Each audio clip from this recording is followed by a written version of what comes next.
All right, let's dive in. Today, we're talking about the Vasus. Think of them as an elemental symphony. It's this incredible story that weaves through ancient myths, sacred texts, and, believe it or not, even the stars. So here's the big question, right? What in the world connects a divine curse, a legendary warrior, and the rhythm of the cosmos? I know, it sounds like a setup for a great cosmic joke. But the answer is actually a group of divine beings who are basically the embodiment of nature's wealth and power. Stick around and we're going to unravel this whole mystery. Okay, first up, the shining wealth givers. To get to the bottom of this riddle, you've got to meet the main characters. These are the shining ones, the beings who are literally said to be the source of all good things. So who are the Vasus? Well, they're a group of 8 Vedic deities, and they basically personify all of nature's bounty. Their name itself tells you everything you need to know. It translates to wealth, goodness, or light. They're the good stuff. You can almost think of them as like the divine board of directors for all of Earth's natural resources.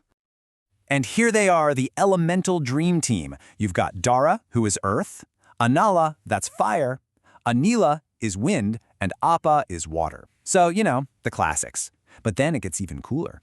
You have Pratyusha, the dawn, Prabhasa, which is splendor or light itself, Soma, the moon, and Dhruva, the unmoving pole star. I mean, together, they're not just the elements, they're the whole cosmic picture.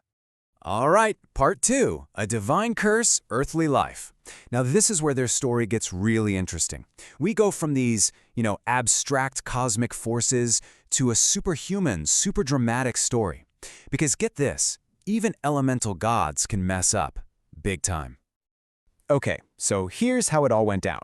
Step 1, the heist. The 8 Vasus and their wives decide it's a great idea to steal a sacred wish-granting cow from the sage Vasishta. Yeah, not their brightest moment. So step 2, the curse. The sage is justifiably enraged and condemns all 8 of them to be born as mortals on Earth. Ouch. But then comes step 3, the pact. They plead for mercy, and he kind of softens the curse for 7 of them. They'll just be born and then, check out pretty quick. But the ringleader, a guy named Draus, he has to live a long, lonely, and heroic life as punishment. And here's the kicker. This is the connection that just blows my mind. That ringleader, Dryas, the one who had to live a long life on Earth, he was reborn as none other than the great warrior Bhishma from the Mahabharata. Yep, that Bhishma. All of a sudden, these abstract elemental gods aren't so abstract anymore. They have a starring role in one of the greatest epics ever told. So that story from the Mahabharata is probably the most famous one. But the Vasus' origins? They go back way, way further. Let's jump in our time machine and trace them back to some of humanity's oldest sacred texts. We find them in the Rig Veda, which is just incredibly old. So long before the epics were even a thing, people were already singing hymns to the Vasus. We're talking about texts written thousands of years ago, praising these guys as fundamental forces of the entire universe. Check out this line right from the Rig Veda. May Indra with the Vasus keep our dwelling safe. This is such a great example. It's not some lofty philosophical concept, it's a prayer.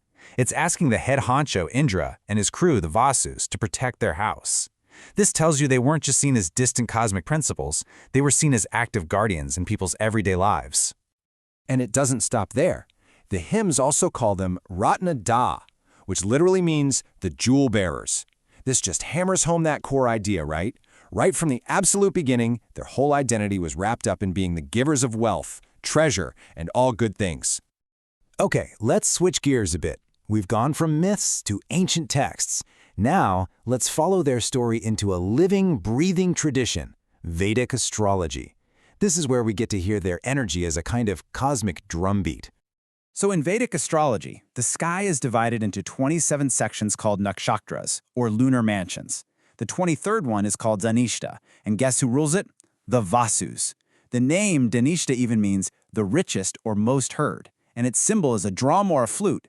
See the pattern? Rhythm, fame, abundance, it's all there. Now, what's really cool about Dhanishtha is its dual nature. It actually straddles 2 zodiac signs. It starts in Capricorn, which is all about discipline, earth, and structured ambition. Then it crosses over into Aquarius, which is innovative, airy, and focused on collective vision. So you get this incredible mix of practical, get-it-done energy with visionary, out-of-the-box thinking. And if we dig even deeper, you see this amazing cocktail of energies. It's ruled by Mars, the planet of pure energy and drive. Its elemental nature is that Earth-air combo we just talked about, structured innovation. The guna is Rakshasa, which sounds fierce, but it's really about a powerful drive to create harmony. And its yoni symbol is the female lion, regal, passionate, powerful. You put all that together, you get an absolute powerhouse in the zodiac. And for all you astrology buffs out there who want the specifics, this whole energy kicks off at exactly 23 degrees and 20 minutes of Capricorn. That's the precise spot in the zodiac where you can start to hear that celestial drumbeat of the Vasus. All right, so let's bring this all home. We've gone from elemental gods to an epic hero to the stars themselves. So what's the big takeaway? What's the point of this whole elemental symphony? Well, the one single thread that ties all of this together is this idea of harmonious abundance.